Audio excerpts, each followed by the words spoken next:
Hello, I'm Wendy Vogel, and this is the Poetics. Readings of contemporary works by emerging poets from around the world, brought to you by Sweetycat Press. Today's episode is co-sponsored by Jim Bates. Our first poem today is When You Grow Up by Prakash Nagarajan, previously published in ILA magazine. Your tender hand holding my finger in my memory will ever linger, long after you've grown up, and to tears of love my eyes will well up. My son, I pray you do well in life, in this world so filled with strife. Do leave a mark with values right. I see that spark in you bright. Help others live. If possible, give. Allow your heart to forgive. If you aren't successful, don't mind. Just you be good wherever people will find. Never lie or cheat people whom you might meet. Do care. Be sensitive to needs. At every step, do only good deeds.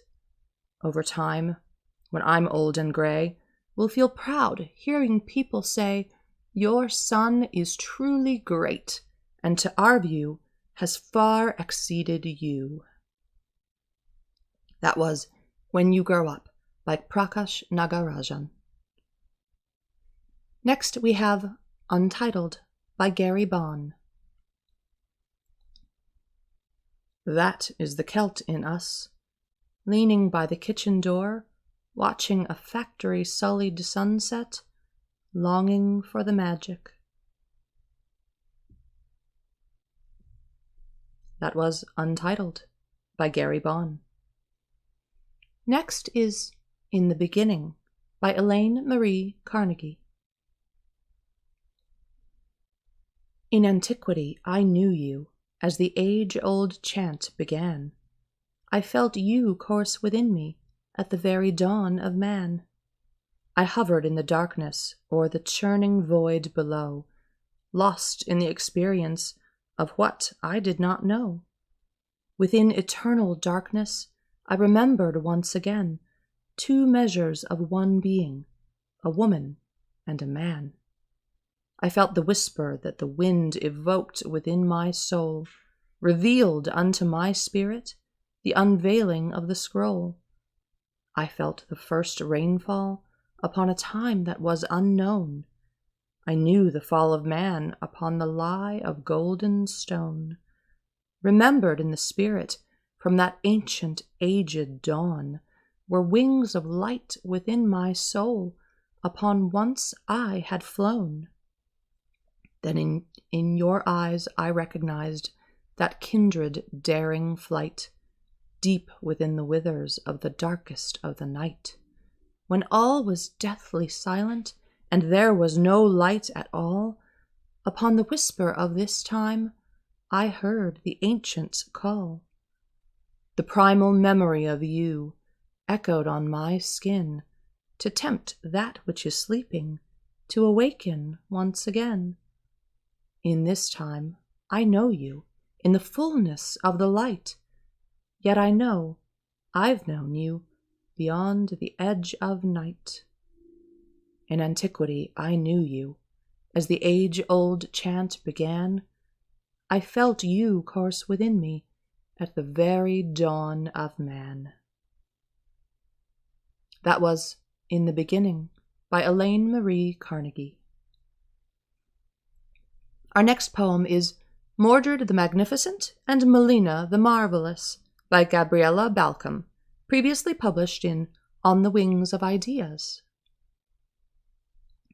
Mordred the Magnificent, wizard extraordinaire, wondered why nothing he did worked. Spell, potion, hex, and winced as he touched his badly singed dark hair. Was it possible that he'd been targeted by his angry ex? Melina, the Marvelous, Witch, and his former partner, fiancé, had recently demanded their long-promised marriage. After waiting for several years, she'd fumed over the delay and yelled about her dreams of pushing a baby carriage. when he hadn't immediately agreed to follow through, she'd zapped his behind and head, leaving both smoking. Verbally blasting him, she'd snapped that his actions he'd rue, then vanished, after changing him into a toad, croaking his horrified displeasure to the world and skies. He'd undone that spell of hers, eventually, but since that fateful day, he'd begun to surmise she'd done more to him, something he couldn't see. Since her departure, his huge appetite had vanished. He'd been unable to get worthwhile, restful sleep. Constant vomiting and diarrhea his insides had ravaged, and each time he tried to talk, instead he'd beep. Beeping to his left, then beeping to his right, no less. He'd exasperated all of the other spellcasters.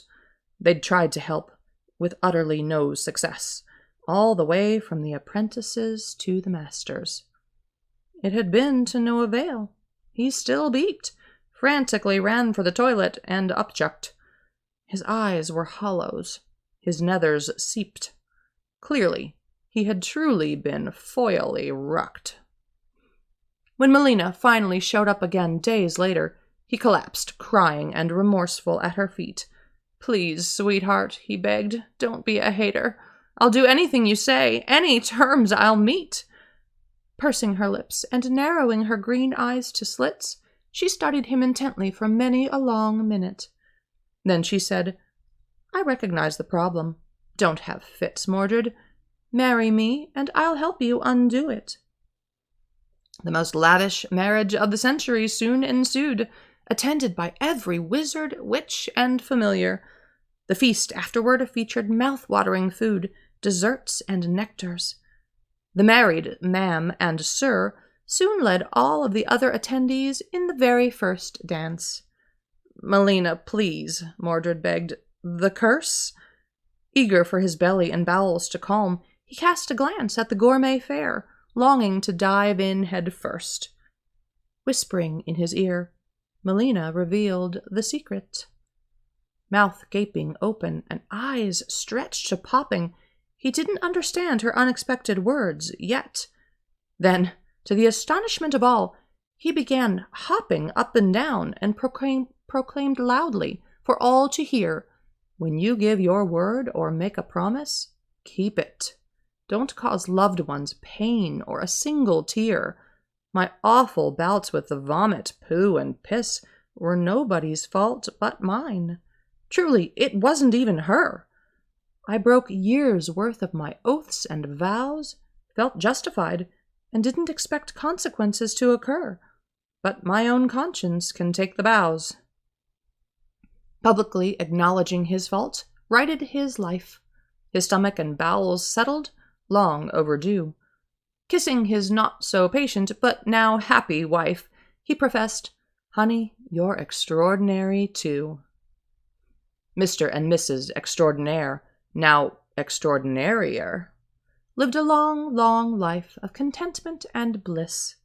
They had sons and daughters, grace, joy, splendor, noble, justice, and able. None should we miss.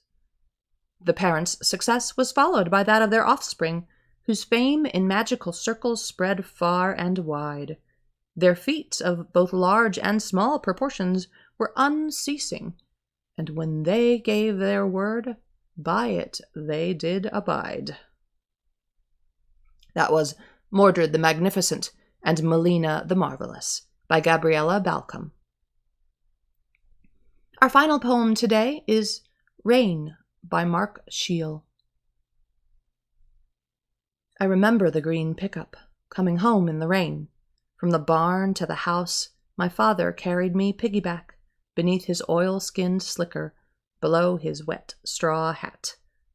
Cocky as a squirrel, I looked out across his shoulder at the dark, wet world, and breathed the smell of damp straw and manly sweat, felt the closed-in warmth of blue cotton against my arms, the certain rhythm of booted steps in mud, confident and steady, and I knew no pelting rain could fall on me.